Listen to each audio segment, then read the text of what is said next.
4 दिन की चांदनी फिर अंधेरी रात, ये सुना तो होगा आपने। लेकिन क्या ग्रीष्मकालीन राजधानी गैरसैंण को लेकर इस वक्त सियासी फिजाओं में यही बात क्यों तैर रही है कि 4 दिन की चांदनी फिर सन्नाटा? 6 दिन का कामकाज 4 दिन में निपट गया, यानी 6 दिन का सत्र 4 दिन में निपट गया। विधायक हो, अधिकारी हो, कई ऐसे विधायक अधिकतर रातों रात अपने घर के लिए निकल गए। जो वाहनों से, तस्वीरें जो आप देख रहे हैं, पूरा ठसाठस भराड़ीसैंण परिसर भरा हुआ था। लेकिन जैसे ही सत्र खत्म हुआ, खामोशी परस गई, खामोशी।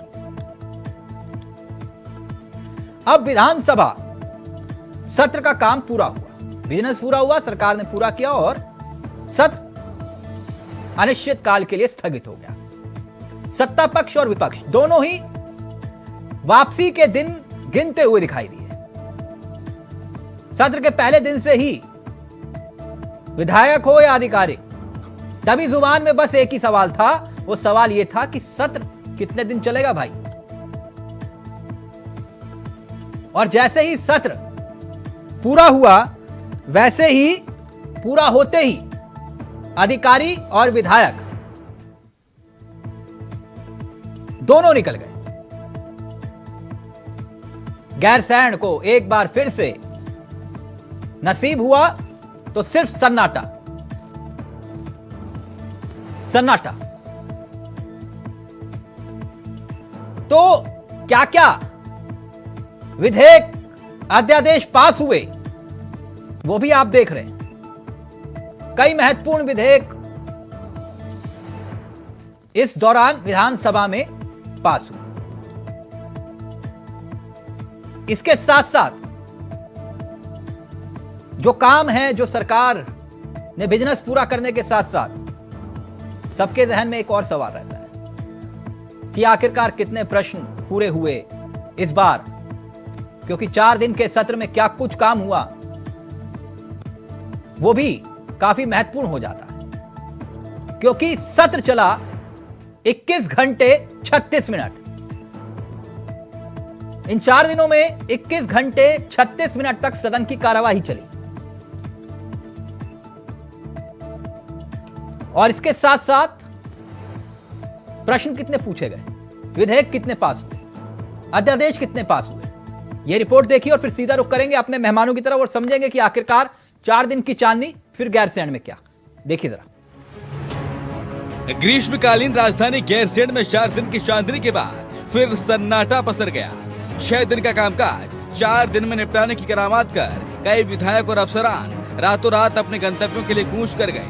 इसके बाद वाहनों से ठसाठस भरे भराड़ीसैंण के परिसर में केवल खामोशी बची थी।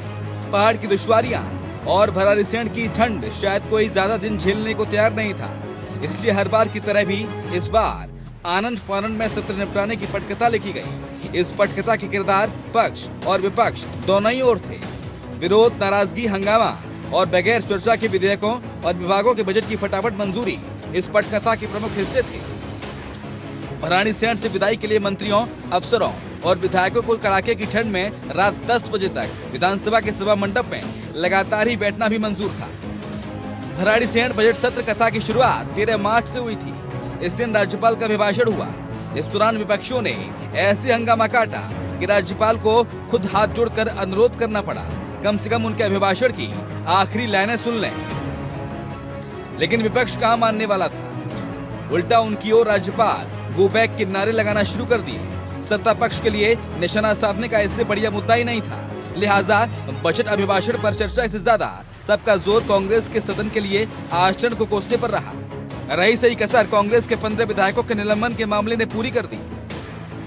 देखिए, जब कार्य मंत्रणा की बैठक होती है उसी में सत्र का एजेंडा तय हो जाता है और उस कार्य मंत्रणा की बैठक में नेता प्रतिपक्ष भी रहते हैं। सरकार ने सभी कामकाज बहुत संपूर्ण तरीके से वहां पर किए। बजट पेश हुआ, नियम 58 के तहत भी चर्चा हुई, विपक्ष को पूरा मौका दिया गया, विपक्ष ने सभी विधायकों ने अपने अपने सवाल भी किए, सरकार द्वारा वहां जवाब भी दिया गया। अब उसके बावजूद अगर विपक्ष इस प्रकार के आरोप लगाए तो आप समझ सकते हैं कि विपक्ष निराश है, विपक्ष के पास कोई मुद्दे हैं ही नहीं, तो बात बात पर जो है विपक्ष मुद्दे बनाने की कोशिश करता है। निश्चित रूप से विशेषकर उत्तराखंड में तो मैं समझता हूं इसको मजाक ही बनाया जा रहा है। सत्र अगर 6 दिन का है तो कम से कम 6 दिन तो कम से कम सदन बैठे, सदन में चर्चाएं हों, तमाम मुद्दे हैं। 2 दिन की चर्चा तो पलायन में हो सकती है। 70 विधायक हैं, 10-10 मिनट भी एक विधायक बोले तो आप लगाओ कितना समय लगता है। बेरोजगारी है इस प्रदेश में, नौजवानों पर लाठीचार्ज हो रहे हैं, अंकिता भंडारी हत्याकांड जैसे मसले इस प्रदेश में हैं। अगर सरकार के सदन चलाने की जिम्मेदारी सरकार की होती है, उसके लिए विपक्ष जिम्मेदार नहीं रहता है, सरकार जिम्मेदार रहती है। बजट पर मैराथन चर्चा के बाद अब नेता सदन पुष्कर सिंह धामी ने अपनी बात रखी तो नेता प्रतिपक्ष यशपाल आर्य को भी जोश आ गया, मगर सत्ता पक्ष के विधायकों के विरोध में उनका जोश ठंडा पड़ गया। नाराज विपक्षी विधायकों ने वॉकआउट कर दिया और सरकार को सहजता के साथ बिना चर्चा के बजट पास करने का अवसर मिल गया। 4 दिन के सत्र के दौरान 21 घंटे 36 मिनट विधानसभा की कार्यवाही चली, जिसमें वित्त मंत्री प्रेमचंद अग्रवाल ने करीब 75,592 करोड़ का बजट पेश किया। वहीं सत्र के लिए 603 प्रश्न प्राप्त हुए, जिसमें से स्वीकार 8 अल्पसूचित प्रश्न में से 1 का जवाब दिया गया, जबकि 180 तारांकित प्रश्न में से 46 का जवाब दिया गया। 380 अतारांकित प्रश्न में से 197 का उत्तर दिया गया, जबकि करीब 29 प्रश्न रद्द कर दिए गए। साथ ही सत्र के दौरान 13 विधेयक पास किए गए और एक अध्यादेश को मंजूरी मिली। गैरसैंण में 4 दिन चले सत्र के बाद एक बार फिर से सवाल खड़ा होने लगा है कि गैरसैंण कब तक गैर रहेगा, क्योंकि 6 दिन का कामकाज 4 दिन में निपटना इस सवाल को एक बार फिर से जिंदा कर गया है। अभय केतुरा, इंडिया वॉइस, गैरसैंण।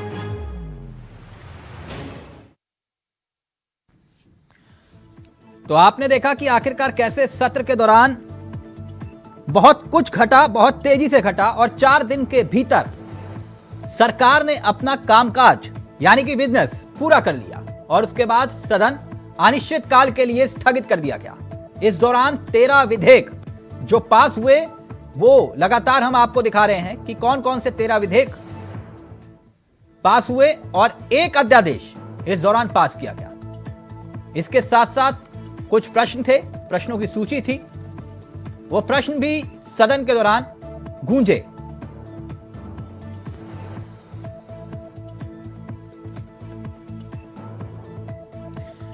हमारे साथ 2 मेहमान इस कार्यक्रम का हिस्सा बन चुके हैं, उनसे आपका परिचय करवा देते हैं। हमारे साथ इस वक्त आशीष नोटियाल इस कार्यक्रम का हिस्सा बन चुके हैं, जो कि प्रदेश प्रवक्ता हैं कांग्रेस के। हेमंत द्विवेदी जी इस कार्यक्रम का हिस्सा बन चुके हैं, जो कि प्रदेश प्रवक्ता हैं बीजेपी के। हेमंत जी, मेरी आवाज आ रही है आपको? हेमंत जी, क्या आप मुझे सुन पा रहे हैं?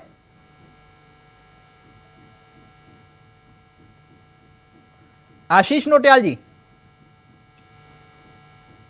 एक छोटा सा ब्रेक ले रहे हैं और ब्रेक के उस पार इस तकनीकी दिक्कत को दूर करने की कोशिश करेंगे और समझेंगे कि गैरसैंण सत्र 4 दिन की चांदनी और फिर उसके बाद क्या। एक ब्रेक ले रहे हैं, जल्द हाजिर हो रहे हैं। तो गैरसैंण सत्र को लेकर खड़े हो रहे सवाल और सीधा रुक कर अपने मेहमानों की तरफ। हेमंत द्विवेदी हमारे साथ जुड़ गए हैं, जो कि प्रदेश प्रवक्ता है बीजेपी के। आशीष नोटियाल जी हमारे साथ जुड़ गए हैं, जो कि प्रदेश प्रवक्ता है कांग्रेस के। आप दोनों का बहुत बहुत स्वागत है। सबसे पहले हेमंत जी, आप ही से इस चर्चा की शुरुआत करते हैं। मेरी आवाज आ रही है हेमंत जी? हेमंत जी, क्या आप मुझे सुन पा रहे हैं? हेमंत जी, आशीष नोटियाल जी, हेमंत जी। नमस्कार, नमस्कार तिलक जी। जी बिल्कुल, नमस्कार। हेमंत जी, ये 4 दिन में आपने बिजनेस कैसे पूरा कर लिया? 6 दिन का सत्र था, कुछ बता पाएंगे चमत्कार कैसे हुआ सर? अरे साहब, चमत्कार तो कांग्रेस बताएगी। आप महामहिम राज्यपाल का भाषण सुनेंगे नहीं, सदन को आप चलने नहीं देंगे, पीठ में बैठे हुए अध्यक्ष के खिलाफ बेल में आके नारेबाजी करेंगे, सदन को पूरा डिस्टर्ब करेंगे। सरकार की मंशा तो साफ है पहले से कि 18 तारीख तक सदन चलाना है। अब ये जवाब तो कांग्रेस बताया ना कि आप अच्छा, महामहिम मतलब राज्यपाल को सत्र सुनेंगे चलाने नहीं। की जिम्मेदारी विपक्ष की होती है। नहीं, सत्र चलाने की जिम्मेदारी सरकार की है, लेकिन विपक्ष को भी तो इस सदन के अंदर जनता ने चुन के भेजा है। लोकतंत्र का मंदिर है, इसमें सब लोगों को जनता की आवाज और जनता की बात को सदन के अंदर रखना है। मतलब तो उस पर 19 विधायकों की वजह से आपने सत्र जो है वो 4 दिन में निपटा दिया। नहीं साहब, हमारी मंशा तो भारतीय जनता पार्टी की मंशा तो तिलक जी सदन को 18 तारीख तक चलाने की थी, जो पहले से पूर्व निर्धारित था। और आप देखिए कि नहीं नहीं जिस दिन सर, से आप सदन वहां देखिए आउट हुआ है, इतना गंभीर है गैरसैंण को लेकर, वो तो हम देख रहे हैं, वो तो सब देख रहे हैं, लेकिन ये गंभीरता सत्र के दौरान दिखाई क्यों नहीं दी सर? अधिकारी रातों रात वापस सब विधायक कहा कि चलिए पैकअप करिए, वाइंड अप, थैंक यू, हो गया गैरसैंण में सत्र। नहीं तिलक जी, सरकार पूरी तरह से सरकार की मंशा थी, सदन को चलाने की पीठ के अध्यक्ष की मंशा थी। आप देखिए कि कांग्रेस ने पहले दिन से ही महामहिम राज्यपाल का अभिभाषण जब शुरू हुआ तो उस वहीं से आप देख लीजिए कि राष्ट्रगान को भी उन्होंने उसका भी अपमान किया उन्होंने। नोटियाल जी, किस तरह से उन्होंने नोटियाल जी सुना आपने, वो कह रहे हैं कि सारे जिम्मेदारी आप ही की थी, आप लोगों की वजह से सत्र नहीं चल पाया, इतना हंगामा काटा कि ना तो सत्र सुचारू रूप से चल पाया और ना ही प्रश्न उठ पाए। देखिए, सरकार चलाने की जिम्मेदारी तो वैसे कांग्रेस की ही थी, पर इनको मौका दे दिया जनता ने, और आज ये जनता के साथ इतना अन्याय कर रहे हैं। आप देखिए किस तरीके से, एक बात बताएं, जब किसी बात नहीं सुनी जाएगी तो वो विधानसभा में बोलेगा, और ये अधिकार है बोलना उसका। जब बात नहीं सुनी जाएगी तो हल्ला भी होगा। ये विधानसभा में हमेशा होता है, पहली बार नहीं हुआ। ऐसा नहीं है बीजेपी जहां विपक्ष में है तो बीजेपी वाले नहीं बोलते, बीजेपी वाले खड़े नहीं होते, सब होते हैं। तो ये तो विपक्ष का अधिकार है, विपक्ष बोलेगा। और राज्यपाल हो चाहे हमारे विधानसभा अध्यक्ष हो, ये किसी पार्टी विशेष के नहीं होते हैं। ये एक ऐसा पद है जिसमें इनको सबको एक नजर से देखना विधानसभा चाहिए। अध्यक्ष के सामने ये सब कुछ हो रहा था। विधानसभा अध्यक्ष भेदभावपूर्ण नीति अपना रही है, वो कांग्रेस के विधायकों के साथ भेदभावपूर्ण नीति अपना रही है। तो अच्छा नहीं, अभी तो आप बता रहे थे संवैधानिक पीठ पर बैठी हुई जो शक्ति है वो तो पक्ष और विपक्ष दोनों एक बराबर है उनके लिए।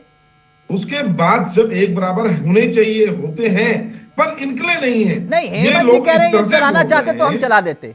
राज्यपाल जो है भाजपा के पक्ष में बोल रहे हैं कि 2025 तक हम एक व्यवस्था बना देंगे।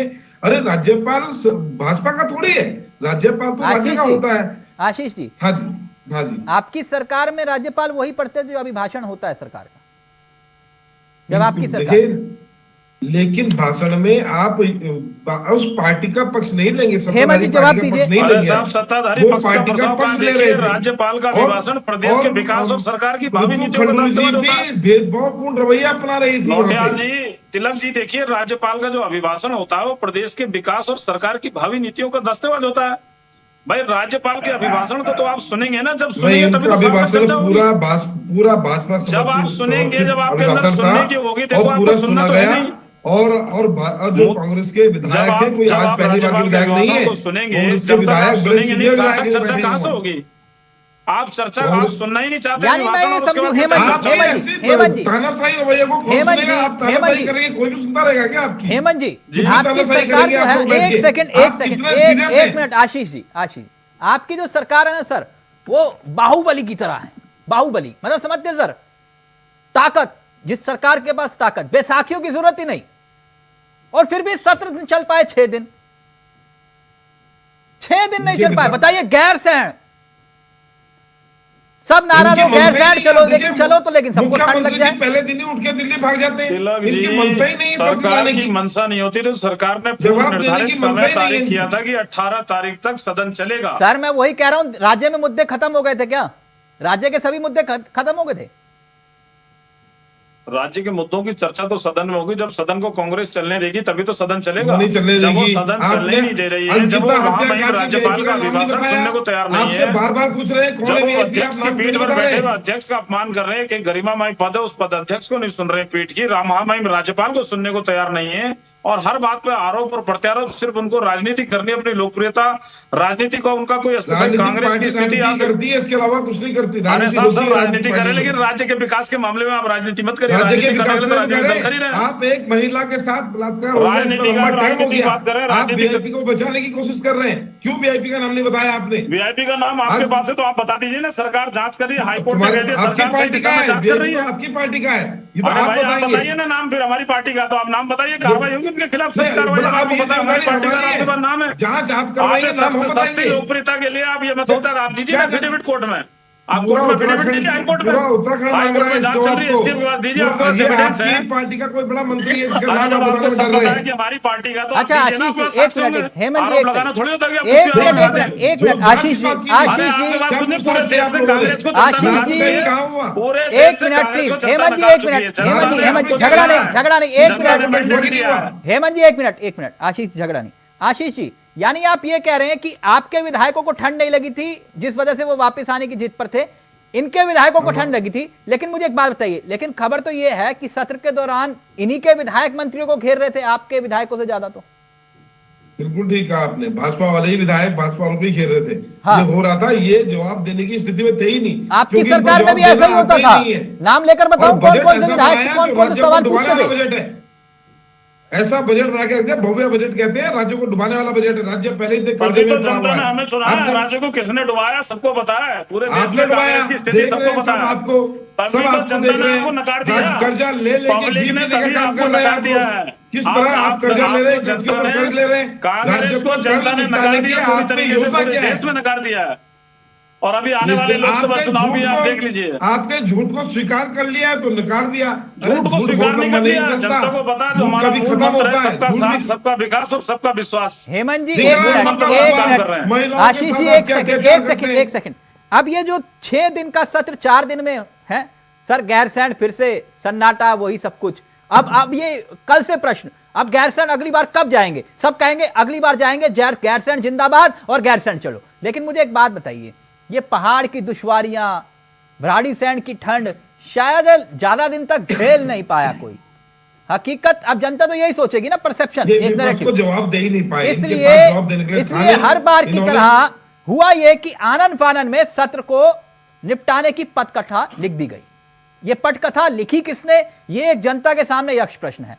अब हेमंत जी, जनता के सामने तो यही नैरेटिव और परसेप्शन होगा। देखिए ना, आप कितने गंभीर हैं।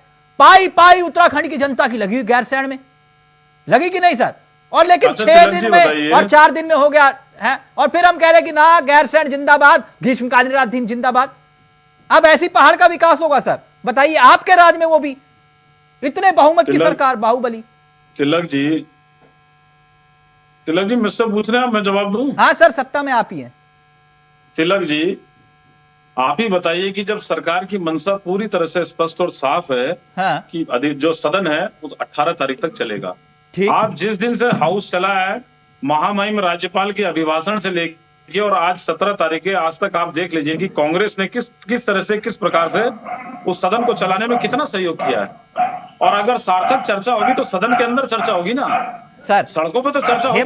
हेमंत सर, पहले तो आप दिन डर से के तो भाग सही- गए। जी, जब चर्चा के लिए बहस हुई तो आप डर के भाग के आप जवाब नहीं दे पाए। विधानसभा के अंदर भी और विधानसभा के बाहर भी इस हेमंत तरीके जी, की विधानसभा घटनाएं के होती बाहर, हैं, होता ही है। विधानसभा के बाहर तो जवाब जब नहीं दिया सरकार- जाता, विधानसभा में सरकार विधानसभा जवाब थोड़ा सा देने थोड़ा सा के लिए फ्लैशबैक में तो चलते हैं, फाइनल जवाब कमेंट, देने के लिए फाइनल कमेंट, थोड़ा सा फ्लैशबैक में चलते हैं। मैं उस दौर की बात नहीं करूंगा जब हरक सिंह रावत नेता प्रतिपक्ष हुआ करते थे, मैं आप ही के घर की बात करता हूं। नेता पक्ष की भूमिका में अजय भट्ट हुआ करते थे, तब वो प्रदेश अध्यक्ष भी थे। सर 5-5 दिन तक सदन नहीं चलता था, तब मैं उसे क्या मानूं? हेमंत जी, तब मैं उसे क्या मानूं? क्या वो लोकतंत्र की जीत होती थी या लोकतंत्र की हत्या? क्या होता था वो? नहीं, कब नहीं चलने दिया सदन? आप कह रहे हैं कि अजय भट्ट जी प्रदेश अध्यक्ष थे? प्रदेश अध्यक्ष नहीं, नेता प्रतिपक्ष भी थे सर उस दौरान। हाँ, नेता प्रतिपक्ष भी जी। थे, प्रदेश अध्यक्ष भी थे, आपको तो याद कब दिला सदन दूं, नहीं चलने दिया कांग्रेस? गैरसैंण की बात नहीं कर रहा मैं, देहरादून की बात कर रहा हूं।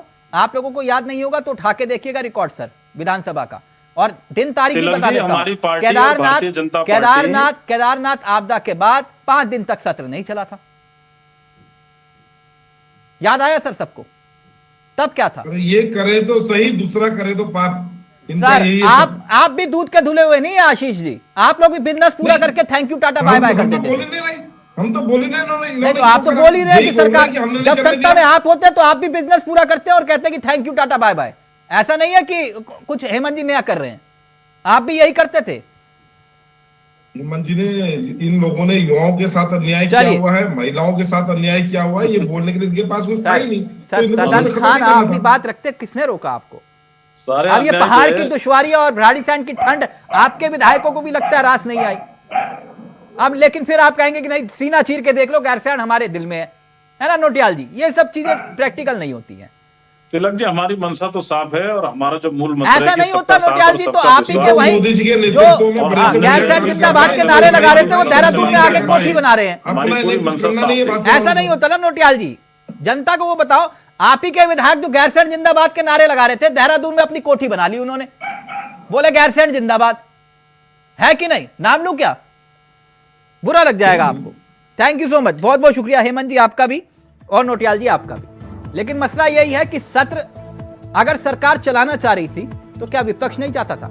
और अगर विपक्ष चाहता था तो सरकार क्यों नहीं चाहती थी? ये यक्ष प्रश्न है। थैंक यू सो मच, बहुत बहुत शुक्रिया। नमस्कार, जय हिंद, जय भारत, जय उत्तराखंड।